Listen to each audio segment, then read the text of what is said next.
Guys, in the world of finance, the vast world of finance, where we've got CEOs of ArchX talking about the XRPL having a potential of 50 trillion coming to it in the next few years, we can't seem to keep the word Ripple out of people's mouths. And that is a good thing, guys, as I feel as we are holders of XRP, we are holding the winning ticket. Guys, in this video, I want to talk to you about several reasons here in a short, concise, simple to understand video. All I ever ask is if you do like talking about XRP, XLM, digital assets, and more, you know what to do. Go ahead and drop an X in the comment section, smash that like button, and share the content far and wide. Let others know what is truly happening here in this digital revolution. As I first want to start right here, guys, XRP drops, give them a follow on X, formerly known as Twitter, puts out Ripple's Chris Larsen as a member of the IMF high-level advisory group on finance and technology.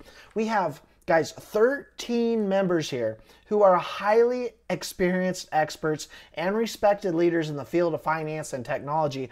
Who is sitting smack dab in the middle of them all? Ripple's Chris Larsen. Of course, we've got Christine there from the IMF. All beautiful things, guys, as I believe second half of this year, the market's going to absolutely explode.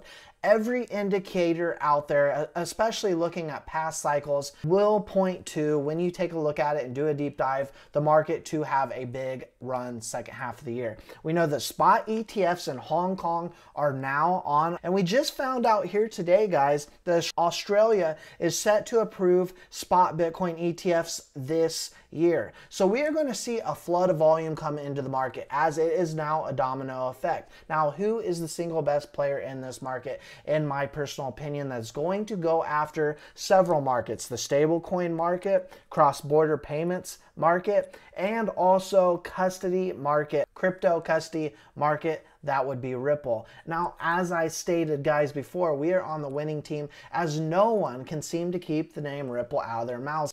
A spokesman from Tether stated, "We wish Ripple's team more success with their stablecoin than we have had so far."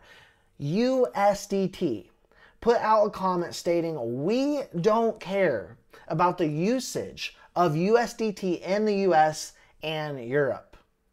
Right. I find that one very hard to believe. Listen here. With Tether, we are, as you surely you know, and so we are not big in DeFi. We do really care about being the stablecoin for the last mile.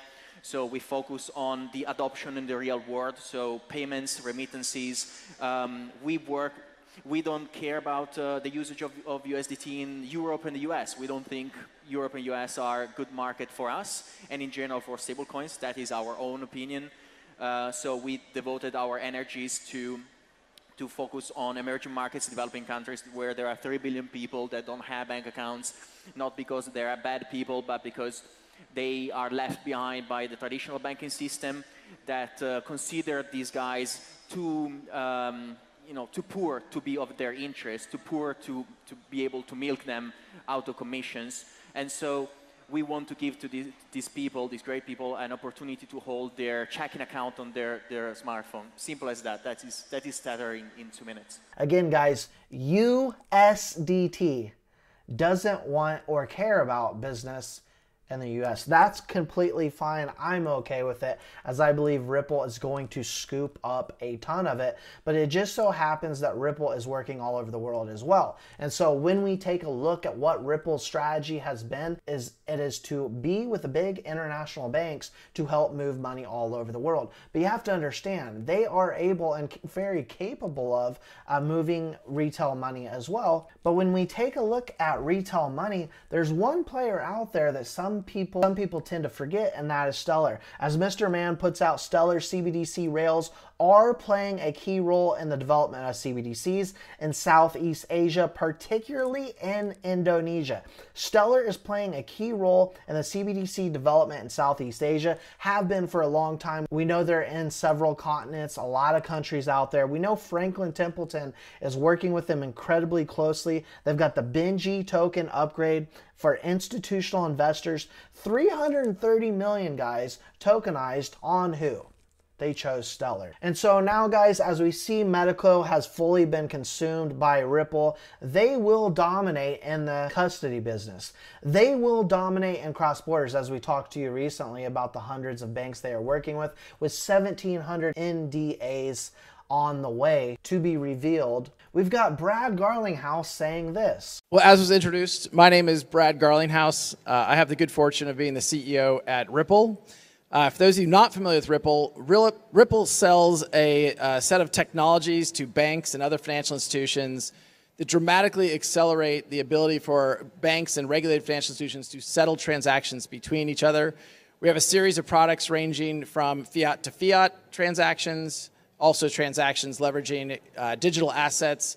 Native to our tech stack is a digital asset called XRP that we allow banks to eliminate the need for pre-funding. Brad bringing it home saying these banks will not need pre-funding. Why? Because XRP and their technology solves it all. Guys, going back to the fact that Chris Larsen, in the midst of this, they are rubbing shoulders with the biggest and the best out there. Whether we like it or not, they are the big, powerful people out there, like the World Economic Forum, that make the decisions for us. And so if we are to be on a team, I don't know about you guys, I personally want to be on the winning team. I believe Ripple and Stellar are perfectly slated. As these two companies grow uncontrollably fast, we are seeing them partner with the biggest and the best. We are seeing them talking with those at the top. We know that Ripple is on the task force of the Bank of International Settlements. Guys, these things don't just happen by coincidence. It's been in the works for a long, long time. I believe Ripple and Stellar are perfectly positioned, but I believe they've been chosen to be the winners for a long time now. We are just seeing it unravel in front of our faces as a lot of people are starting to leave the market, as they are growing cold on the market, and we're seeing a little bit of a downside here.